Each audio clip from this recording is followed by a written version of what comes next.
In the ancient church, pilgrims came to Jerusalem during Holy Week to reenact the final events of the life of Jesus.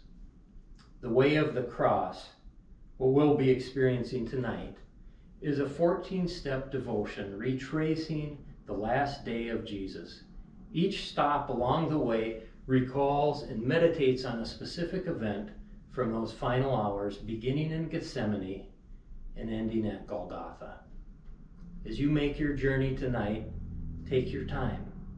It's up to you and your pause button to use as much time as you need between scriptures.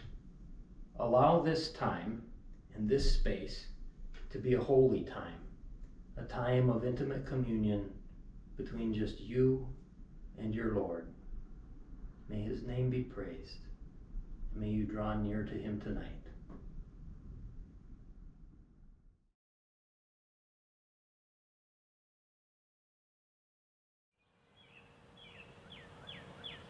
Then Jesus went with his disciples to a place called Gethsemane, and he said to them, "Sit here while I go over there and pray." He took Peter and the 2 sons of Zebedee along with him, and he began to be sorrowful and troubled. Then he said to them, "My soul is overwhelmed with sorrow to the point of death. Stay here and keep watch with me." Going a little farther, he fell with his face to the ground and prayed, "My Father, if it is possible, may this cup be taken from me. Yet not as I will, but as you will." Then he returned to his disciples and found them sleeping. "Couldn't you men keep watch with me for 1 hour?" he asked Peter. "Watch and pray so that you will not fall into temptation. The spirit is willing, but the flesh is weak." He went away a second time and prayed, "My Father, if it is not possible for this cup to be taken away unless I drink it, may your will be done." When he came back, he again found them sleeping, because their eyes were heavy. So he left them and went away once more, and prayed the 3rd time, saying the same thing.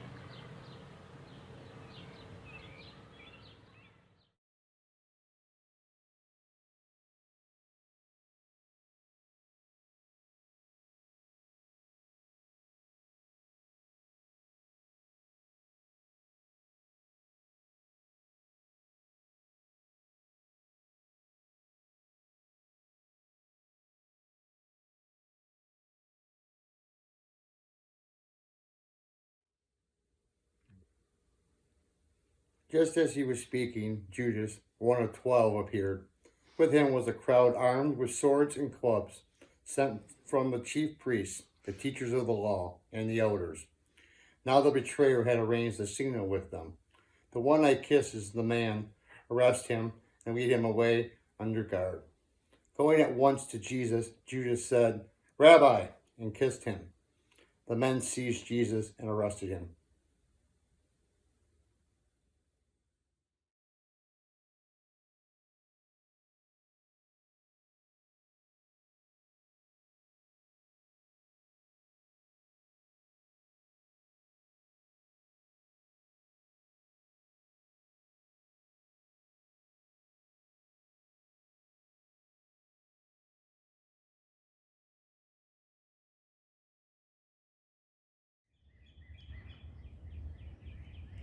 At daybreak, the council of the elders of the people, both the chief priests and the teachers of the law, met together. And Jesus was led before them. "If you are the Christ," they said, "tell us." Jesus answered, "If I tell you, you will not believe me. And if I asked you, you would not answer. But from now on, the Son of Man will be seated at the right hand of the mighty God." They all asked, "Are you then the Son of God?" He replied, "You are right in saying I am." And then they said, "Why do we need any more testimony? We have heard it from his own lips."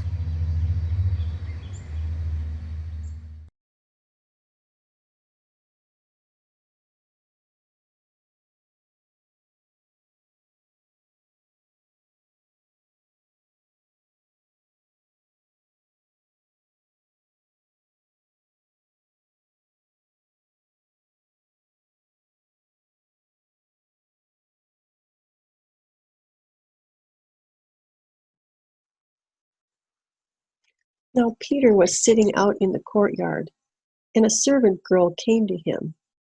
"You also were with Jesus of Galilee," she said. But he denied it before them all. "I don't know what you're talking about," he said. Then he went out to the gateway, where another servant girl saw him, and said to the people there, "This fellow was with Jesus of Nazareth."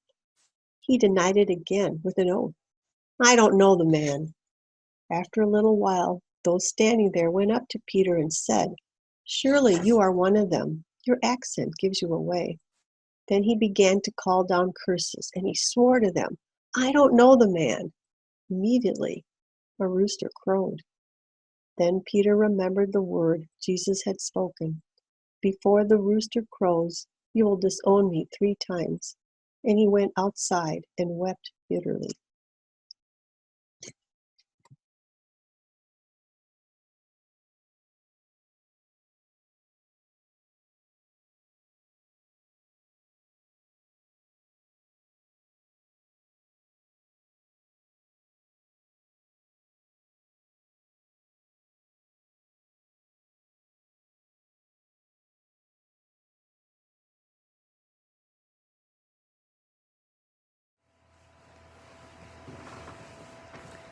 Very early in the morning, the chief priests, with the elders, the teachers of the law, and the whole Sanhedrin, reached a decision.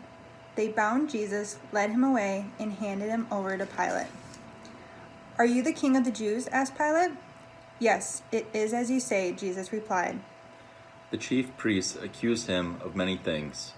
So again, Pilate asked him, "Aren't you going to answer? See how many things they are accusing you of?" But Jesus still made no reply, and Pilate was amazed. Wanting to satisfy the crowd, Pilate released Barabbas to them. He had Jesus flogged and handed him over to be crucified.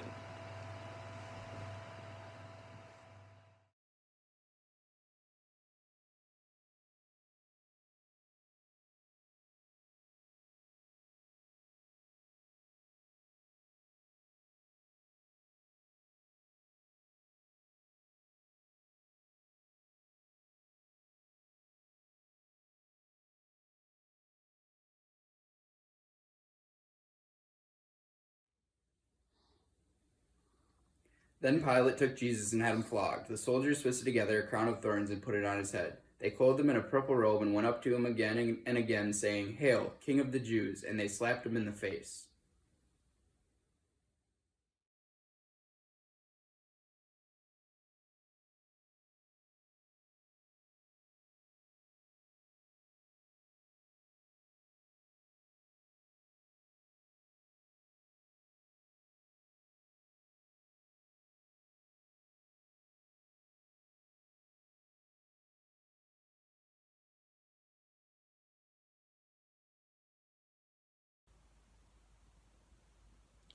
As soon as the chief priests and their officials saw him, they shouted, "Crucify! Crucify!" But Pilate answered, "You take him and crucify him. As for me, I find no basis for a charge against him." But they shouted, "Take him away! Take him away! Crucify him!" "Shall I crucify your king?" Pilate asked. "We have no king but Caesar," the chief priests answered. Finally, Pilate handed him over to them to be crucified. So the soldiers took charge of Jesus. Carrying his own cross, he went out to the place of the skull, which in Aramaic is called Golgotha.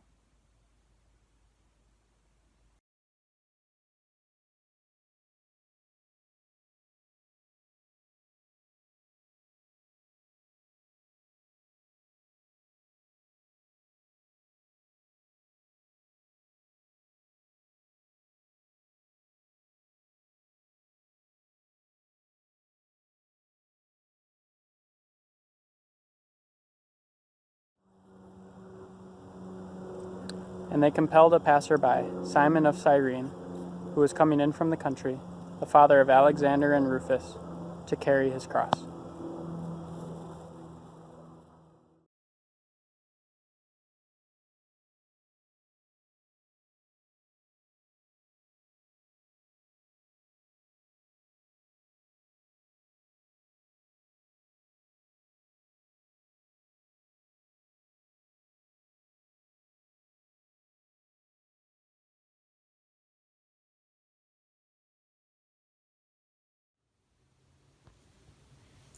A large number of people followed him, including women who mourned and wailed for him.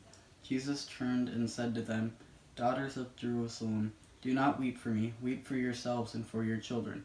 For the time will come when you will say, 'Blessed are the barren women, the wombs that never bore, and the breasts that never nursed.' Then they will say to the mountain, 'Fall on us,' and the hills, 'Cover us.' For if men do these things when the tree is green, that will happen when it is dry."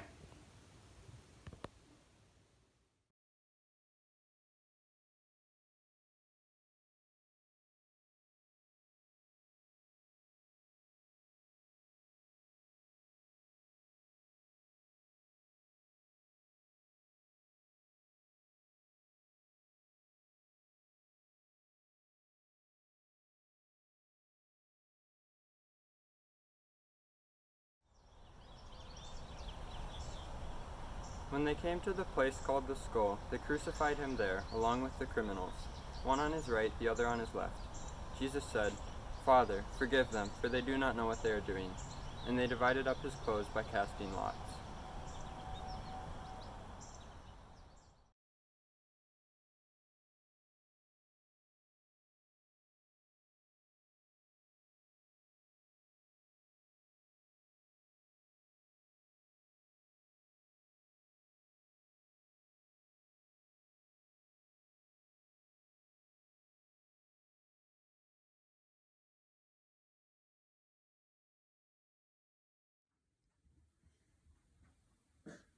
One of the criminals who hung there hurled insults at him.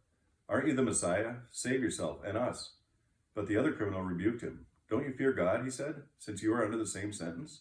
We are punished justly, for we are getting what our deeds deserve, but this man has done nothing wrong." Then he said, "Jesus, remember me when you come into your kingdom." Jesus answered him, "Truly I tell you, today you will be with me in paradise."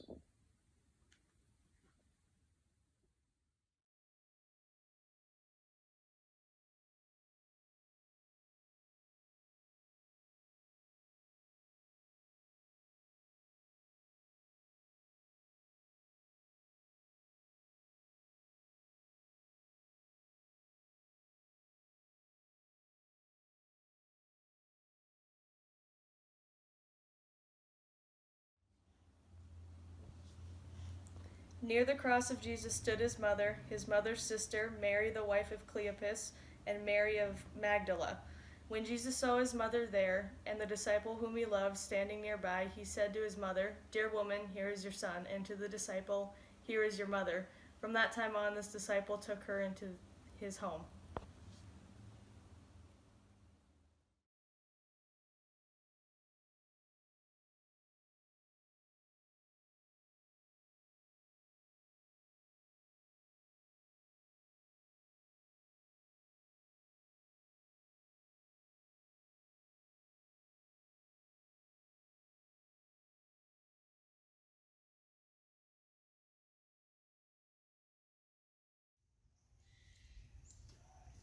It was now about noon, and the darkness came over the whole land until 3 in the afternoon. For the sun stopped shining, and the curtain of the temple was torn in two. Jesus called out with a loud voice, "Father, into your hands I commit my spirit." When he had said this, he breathed his last.